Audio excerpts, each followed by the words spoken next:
So I realized I never did a December reading wrap up, so we're going to wrap that into January. These will not be in order, but these are the books that I read in December.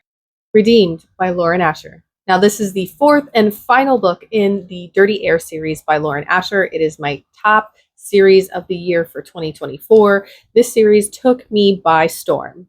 You could definitely tell there was author progression as she went through this series, as topics became more personable in the last two books, and I think that's what made this book so special. The Dirty Air series is an interconnected series. You could read them all separately and read them just fine.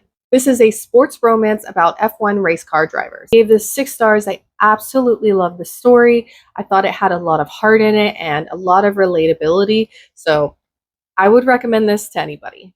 I was also very fortunate to get an ARC read of Academy for Villains by Ever King. This book was very much Harry Potter meets Divergent, and I truly think with the upcoming books that it's only going to get more complex. I can't wait to read the rest of the books in the series. I did rate this 3 stars due to the fact that I was left with way more questions than I had answers, which is good. It's enough to keep me interested, but I definitely need to know more.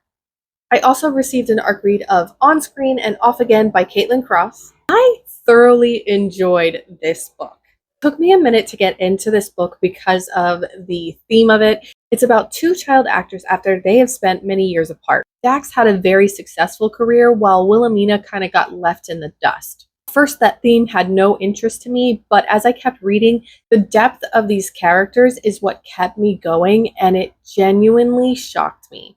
The amount of growth between both characters was wonderful. I love that the author put so much time and effort into these characters and their growth. I think it was a truly beautiful story. I think that's something that I really value in a book these days. What can make those characters relatable? Again, this was another ARC that I got from NetGalley. I'm very grateful, and 5 stars for me. I read Wreck the Halls by Tessa Bailey. This was my first Tessa Bailey book ever, and let me tell you, I was shocked.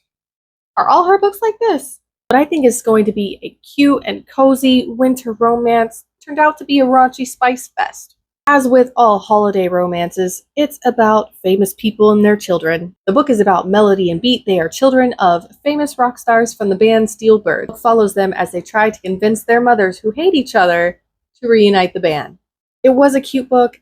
I have no qualms with it, but it was also not just top tier, so I did rate it 3 out of 5. If you like holiday romances with raunchy spice, this is your book.